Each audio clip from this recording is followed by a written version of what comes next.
Good morning, and happy freaking Monday, the first Monday of May. So excited to be here with all of you that have jumped on live, and for all of you watching in the future. We're so excited.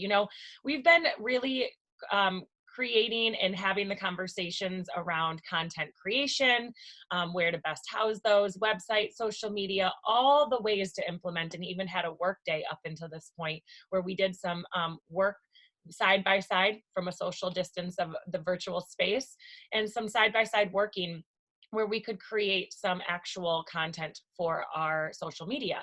But what we haven't really dug into yet, and we're super excited to have Kristen here with us, is really talking about how to make your website make you money. In this industry, it's so important that we're using different avenues for free marketing. And we're not saying to become an expert in all, but for those of you that are already utilizing the web space with a website, we know that there are some real practical things you can implement to upgrade how much your website is delivering to you. And so we have, a number of salon and spa owners in our leadership, but really we're going to turn towards Kristen today and get some insight behind the scenes. She is a spa owner, but she also has the luxury of having a web developer for a husband. So they've been able to, as a partnership, optimize this space and really make it work for them. And when we say work for them, we're talking about money, baby. So we're talking about how to make your website put money in your pocket. So Kristen, I really want to just first, wherever you want to jump off with what your first tip or what that looks like. And then I'm going to shoot in and jump in with some questions. As always, you guys, if you're here joining live, put your social handle below so that everyone can follow. That's the benefit of joining us live. And then we'll stay on and do a live Q&A beyond the recording. And again, that's another benefit. So if you have yet to be able to jump on and join us for one of our lives, we definitely hope to see you in the future and hear your questions. So if you have a question throughout, make sure you type it in, and I'll jump in and moderate and ask any of those. But for those of you that want to hold off and maybe ask some personal questions, we ask you to stay on with us at the end. So Kristen, can you just start us off? What were some of the first things or first steps you would recommend? Hey guys. So I first want to just apologize. My husband had an emergency and he just had to leave. He was supposed to be with me in case you guys had questions so he could answer them too. But we'll do fine. So you're getting this from me as the wife of a web designer. So I'm not saying that I'm an expert, but I know what's worked for our salon and what he's done and implemented. So I know what's been really beneficial. So just starting off, we opened our salon about 10 years ago. So 10 years ago, social media wasn't really, happening. So for us, the website, that was really the thing at the time. And that what we realized was that just like with social, the people who did really well with websites, their website built their business, right? Just like today, people who are really good at social media, it can build your business. So I think that going forward, I think everyone needs to really truly get that whatever you're good at can bring your business work. So you don't have to be good at everything. I mean, it would be awesome if we were, but let's just be honest, we're human and we only have so much time, right? So we've always focused on the website because we're good at it. We're trying to be good at everything else. And so I don't want anyone to ever take this as like, this is the only way. And if, oh God, I didn't marry a web designer for a husband, I'm in trouble. I will say that our business exploded very quickly when we opened. And I truly know for a fact that it was our website. And still 10 years later, our website still continues to bring us a bunch of business. And I do have some stats and stuff that I got for later in this call. But there's a lot of things that we do. And I mean, we'll be talking about that, I'm sure, in this call that we do. But I will just say that our site is a custom built site versus, a template site. And also with that, we'll talk a little bit about too, why that's not always going to matter and so forth. So Lindsay, what did you want to talk about first? Yeah, so I know this like from my own personal experience. So generally speaking, I'm using, kind of a DIY template-based web design. And I know that that is often considered the most affordable, but really, what is the difference between a custom site and a free site? And then if you know the difference, I know that there are free sites, but then there are also paid sites that also have templates. So I think and you guys, I'm not a web expert here either. So the truth is that maybe as you're hearing me like describe these things, you're like, that's my kind of language. Yeah, because I'm a layman for sure. But in my mind, there are 3 types of sites when I've had mine evaluated. There's a custom where a web developer is working with me. There's a template-based, subscription-based, where I'm still paying monthly for my website. And then there's a true free site. So could you just share with us what the difference is? Yeah. So at the end of the day, you know, they're all a website, right? So it's not like one is going to be better than the other. But let's look at it as like a hairdresser. So everyone can do their own hair at home, right? But the one who goes to the hairdresser is obviously going to have better results, we hope, right? And the one that goes to the hairdresser that constantly is updating her education is going to have even better results, right? Because they'll maybe be doing balayage versus, foiling versus not even knowing what they're doing, using a cap. Okay, so I kind of always thought of it like that. So I would say that for those 3 kinds of websites, think of it in those terms. So the biggest difference between your sites is a custom site, you're going to get exactly what you want. So so instead of getting like a template that's already pre-made, a custom site is going to be able to give you exactly the designing that you need so that everything is laid out perfectly. And we'll talk about why that's important with SEO and so forth. But when you have a template, then you're put in parameters. So then to expand the site or keep going with the site can be a little bit different. So I think it's just good to understand that it's the expansion in the future too that makes the difference, and really setting it place. Now, when you're paying for a site, the ones that are free versus the templates that you pay for, it's really going to be because of what they offer. So are they offering, analytics? Are they offering, what kind of template? How many pages are they offering? And how much content are you able to put on? Usually those are the differences, because as we'll explain, what your content is and like what's actually on the site, the SEO, that's what's actually important. And that's why a web designer is going to be on that 3rd final level, like your, really educated hairdresser, because he has done all the research and he knows exactly what needs to be built into the site for analytics to rank your site the highest. Because the goal is to be ranked the highest for Google. And we're going to talk about Google because Google's the leader. There are other places, but like, it's not even worth really looking into, because Google is like way up here and everyone else is way down here. So Google Analytics is like where it's at. So we just want to realize that the higher end site is going to be able to have more of those things that are capable of doing, so that it actually ranks a lot higher. So your website actually does bring you business versus just being a static site, just hanging out and just being like, I'm here in case someone actually types in my username and pulls me up. Right? Yeah. So I think, at this point in the conversation, it's also nice to give some people like some street cred. And I obviously know you have some, but share with us specifically what has your website specifically done in your business, if you could. Yeah. So now I pulled some statistics off of my computer. I use a program called Insight Salon Software, and I pulled some statistics last night actually, so I could share with you guys. And then I also pulled some statistics off. I had my husband pull some statistics right off of our website using Google Analytics. So on a slow month, we average 2,000 people. And when I say talk about these people, these are different people because it comes from a different IP address. So like, unless they went to a library and looked at us up and then went home, that's how we would know. So on a slow month, we get about 2,000 people that visit our site a month. On a busy month, we get about 5,000 people, and we've even had more than that visit our site. And that's a lot. But I want you guys to all realize when I tell you these statistics, my salon has constantly been expanded. And I truly believe it's because we've grown because of the website. So when we started, we were a group of 6, and that was 10 years ago. We have now grown to 27. So if you're a group of like one hairdresser, 200 to 500 people is going to be amazing for you. So keep that in mind when I'm telling you these statistics. Don't think of it like, I only have 2 people and I've only seen 200 people. So just so you guys know, but that's kind of on average. My husband said for well-made sites, that's like a good average. So we're doing well. And then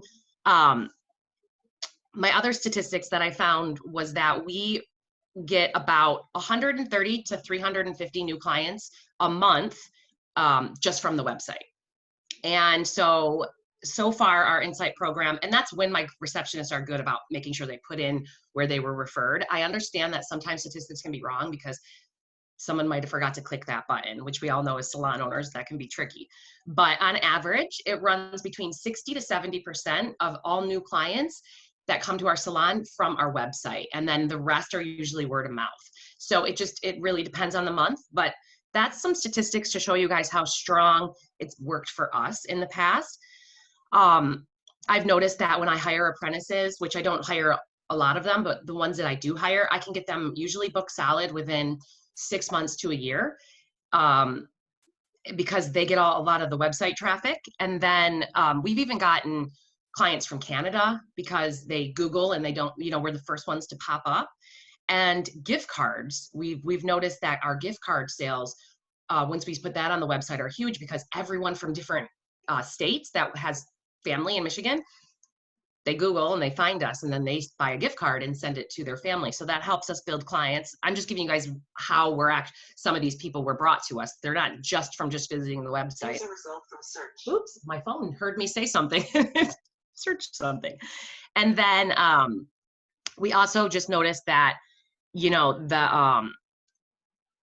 the adding more pages and so forth, which I'll get into in a little bit. Once we certain search engines and so forth that we started doing, we noticed that our new clients also went up 10%. So with our SEO and so forth. So just to give you guys an idea, that's what it's done for my business so far.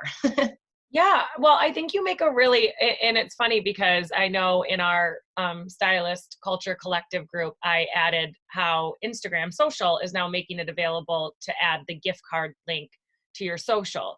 But let's take that back. If you're utilizing an already established or high functioning or want to make your website more functioning, like functioning in your favor, I should say, I mean, what better idea than to have gift cards available for that exact purpose of, when someone searches, if you're, and by the way, when she gave the relationship where she lives in relationship to Canada, she's a solid 50 minutes from that border. And so, 45 to 50 minutes. So to understand where people are driving and the distance they're willing to go, because that's the first thing that populates in regards to availability. So with that being said, I think that it's just an important, another important revenue stream that we can have.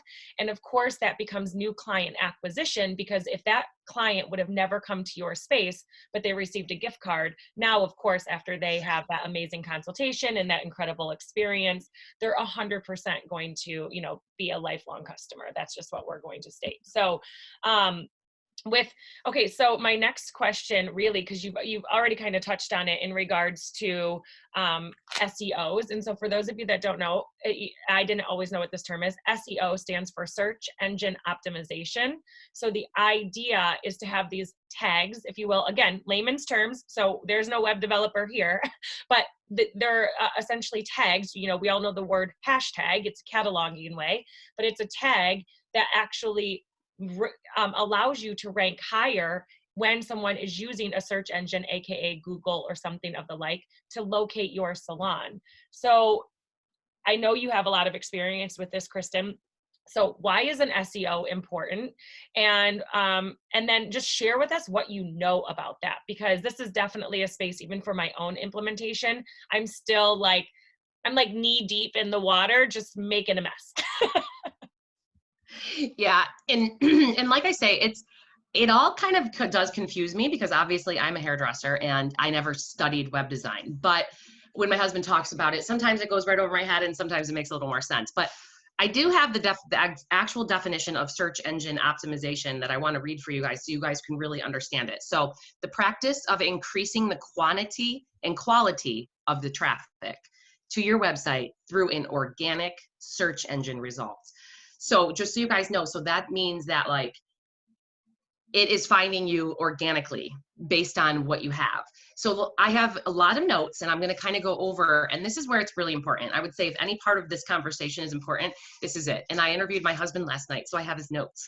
And I think that this is what has helped us and why our website does so well. So the first thing is first, that you have to write really good articles that contain local keywords and search phrases. We'll talk a little bit later about like what you don't want to do. And so what you have to realize is, and I guess this is what's confusing, is that your SEO, it's all literally just what you read on your website. So every single thing on my website that is written, that is my SEO. So I hope that makes sense to everybody. So when I say really good articles and everything, and we call them articles, the web guys call them articles. A lot of us are old school and still call them blogs like I do, but you want to have lots of articles. So that means you can have articles about companies, education, what's new, what are you up to, your specials, all of that. You want it on your whole site, and you want to make sure that you have it for headings, your alt text, your titles, because like in the metadata, that the only way that the searches see it, and the metadata is like how the search engines find it. So the only way that the search engines see it is it's exactly how you appear on Google. So it's going to be, you have to have every page unique. So for instance, let's just like go through it. So if you guys, if you want to, you can always visit my website because it's a good recommended, like a good showing. So for instance, if you are looking at my website, you'll notice that we have all these tabs on the left. So we have like home, service menu, about us, products, special offers, so forth. And in that, each one has a title. So it has an actual title, what it is. And then underneath it is there's always going to be like 2 to 3 sentences explaining what it is. Okay. Then when you click it, there's more sentences explaining what it is and what it does. Every single page and every single portion and title, you never want the same text. So you never want to have like facials and then a blurb about facials, and then you click on facials and then the same blurb appears. You want to have actual well-written full sentences that are different on every single page. And that is how the analytics is going to rank you higher. So like longer versus shorter. So like you want to write and just keep writing, because every keyword, so like maybe one word you say, you know,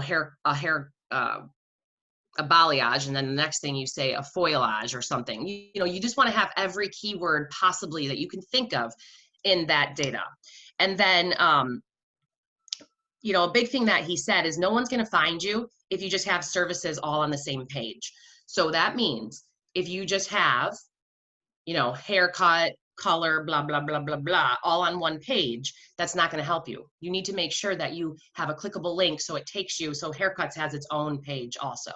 So does that kind of make sense? So what you want to do is the more pages you have, the more content you have written, that is how you are going to be found. So if you look at ours, our website, I'm just going to give you guys some details so that when you go to our website, you can truly understand what it is. Our website at 𝘄𝗲𝗯𝘀𝗶 has 450 pages. So that's a lot.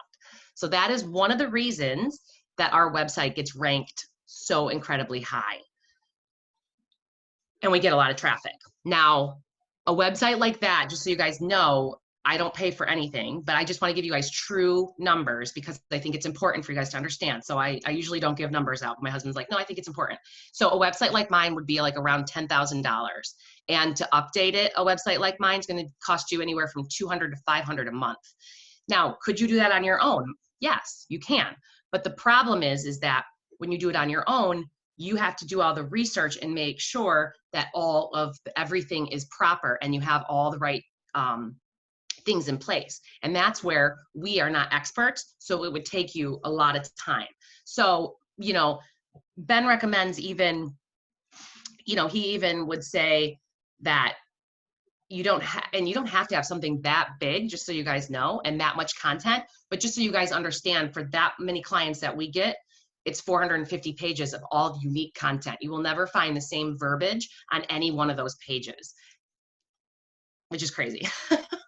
Yeah, so let me better understand that. And I think that thank you for sharing those numbers because it does make it relatable, but also remember to unpack that and go backwards. Because again, if you're an individual stylist, if you work in a smaller studio, you're not looking to build a 450 page website, right? It's really to make it the relationship, essentially that much content based on, again, you're a 26 service provider salon. And if you have 4 to 10 service providers, you're going to be substantially less than that.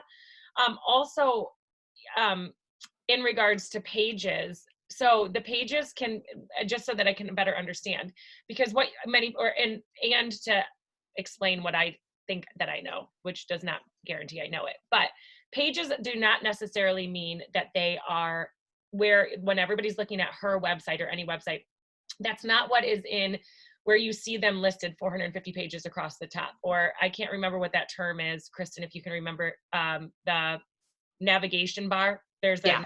okay. But what she's saying is there are pages built within a page. So maybe you click on a link and then another page opens up. That's what you're stating. And what is the importance? You said that there isn't the same wording isn't used on any page, which is funny because I counterintuitively would have thought put the same content everywhere so that it like heavily populates when someone uses that. But what's the benefit of not using the same verbiage on each page? So it actually can hurt you because what they want for analytics, they want, and this is specifically coming out of their mouth, it must be specific and unique on all pages. So when you have content that's copied from page to page, or another huge one, copied from someone else's page, if you have any sentences that are the same sentence from any other pages on the internet, whether it's yours or someone else's, you will get critically lowered with analytics. It will definitely affect you very highly. You want to make sure that everything is specific and unique. So, you know, using a thesaurus, and it's very challenging. And Lindsay, you're 100% right. So for instance, when you click on my service menu, I'm just going to count really quick because I want you guys to realize how many services we have. So that way you understand why we have 450 pages. We do everything from, so we have 1, 2, 3, 4, 5, 6, 7, 8, 9, 10, 11, 12, 13, 14, 15, 16, 17. So just in my service menu page, that's one page, I have 17 unique links. For instance, it's like haircuts, hair extensions, nails, facials, brows. You know, we do microblading, we do spa, everything. So that's why spray tanning, so forth. So each one of those are a page, okay? And then when you click, so I'll click like spray tanning. So there's 17 of those within that page. So that's 17 more pages. Then when you click on spray tanning, it's a whole page just on spray tanning. And on the spray tanning, it has everything. And then it also has 4 more pages that you can click. And that's how you get spray tanned. And then like a link will pop up for how, you know, each spray tan. So just for an example. So yeah, great question, Lindsay. Well, I think that right now this is actually really great, a really great opportunity as we are inhibited from going into the salon in most territories. And so, you know, we are creative humans and putting words to what we create and doing that. And I love that you said using a thesaurus, you know, asking other people what they think of you and using some of your, or surveying if you have a really great email list and asking your customers, your current clients, like to describe you so that you can actually use your targeted or your dream customers language in your text. Not only will you be speaking to her and so many like her, but you'll also be able to now add that into your SEO, which is going to expand your language. So I thought that was a really great way that we could implement. And again, if you have a standing website, and especially if you're not having to pay for specific edits, you could actually go in and mess around and play with these edits yourself and get creative and start making that website work for you. So I just have just a few more before we wrap up. What do you think the most important action step is to maintaining your site? I know you said, you know, giving an approximate cost that it would be approximately for a site your size, $200 to $500 to do monthly updates. But what, again, knowing that we can scale that back, but what do you think the most important things are to stay updated on? Okay, so that's a great question too. And some of these action steps I think are very important. So the first thing that you guys really need to make sure that you do, and for that, like that money a month, that's if somebody was actually just maintaining your site. So I think the most important thing is to make sure that you have and not a WordPress, like you actually have a a web-based management content system. And that's what we have. We actually use ProcessWire. So I actually was trained by the web designer, my husband, and I can actually have a login and I can, what was that? I'm so sorry to interrupt you, but before we get down this rabbit hole, can you just clarify what that is that you said you have? You have a what was that? Yep. So we have a content management system. So the content management system is that's how you actually can, I can actually maintain the site myself and change everything and go in and do stuff. So I have the ability to actually update my own website with that. And it's called ProcessWire is the one we use. And I know there's a lot of other ones. Some people, you know, so some web designers will offer this, and that's what you want to look for. You want to make sure that if you are going with a web designer, that you are going with someone who can teach you how to use one so that you can update your own so that you don't have to pay for that monthly. The only thing you'll be paying for monthly is like, you know, just your fees for domain names and then your hosting and so forth. So you don't have to have a monthly fee. Really, it's the initial cost that's like the biggest cost. But what you want to make sure that you have is Google Analytics code on every page. So your hosting company, whoever you use for hosting company, or if you have a designer, you would ask and you would just make sure that, but they offer that. And then, but Ben recommends always making sure that you get Google Analytics and add that. And he said it's very easy. It's just something that you would have to do research, right? To know how to do. I personally don't know how to do that. And then you want to make sure that you have an email marketing service like, you know, MailChimp or Constant Contact. And that's separate, but you want to make sure that you integrate that into your website. So I think that those things are just very important. And then the other thing that he wanted to make sure that we did say was making sure that you have a privacy area. So it gives clients the ability to opt out of your emails and so forth. And you want to make sure that you have that no matter what kind of site you have. And that's very important action step that he said is a must. Okay, so the privacy opt-out, can you explain what that is just from your knowing? Yeah, so just with the email marketing service that you use, make sure that you have actually stated on there that you give like exactly what you're doing with their emails. So don't, you know, you never want to not say that. You want to make sure that they know you're using their emails only for your business. You're not sharing their emails. You're using them for spreading knowledge of your business only, and you want to give them a way to opt out so they don't have to get your emails if possible and unsubscribe. Awesome. Thank you for clarifying. I have a whole page of notes already. Okay, so and we have a question from the chat box. Jackie's asking, are you emailing them regularly? So that's a really good question. So a lot of people, you'll know, email weekly, right? You guys all get those emails. So me and my husband over the last 10 years, we have been very, very diligent about paying attention to how many people opt out and how many people unsubscribe. What we have found, one email a month, sometimes one email every 6 weeks is your best. When you start getting a little handsy and you get a little more than that, especially for us anyway, for our area, we have noticed we get more unsubscribers. So we do not email more than once a month. Even when COVID came to town, when we wanted to send an email, we were very, very picky because we had sent one a week ago, right? And we had some things with Salon Interactive and some retail things we wanted to send an email, but we did not do it. And the reason was because we knew that would hurt us. We recently sent out an email, another one, and it's doing very well, but we did get like 6 unsubscribers because we were 4 weeks, you know, and we were about 3 weeks out.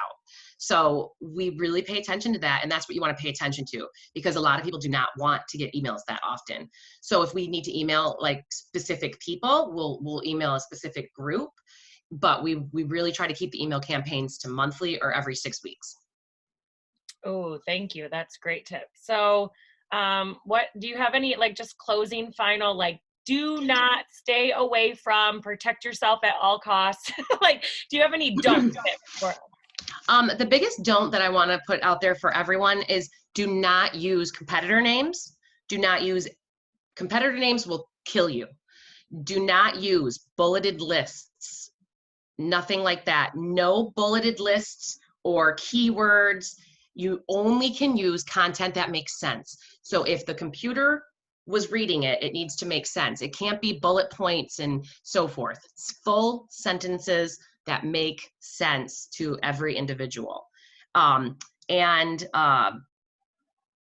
then, you know, I think the only other thing is just make sure that you really have it proofread. Send it to multiple people, because any errors, that hurts you too. So just imagine when you're doing your website that you have the smartest English teacher in the world reading the whole thing, and she loves to read. Give her good stuff to read about all day long. That's how I would look at it, for sure.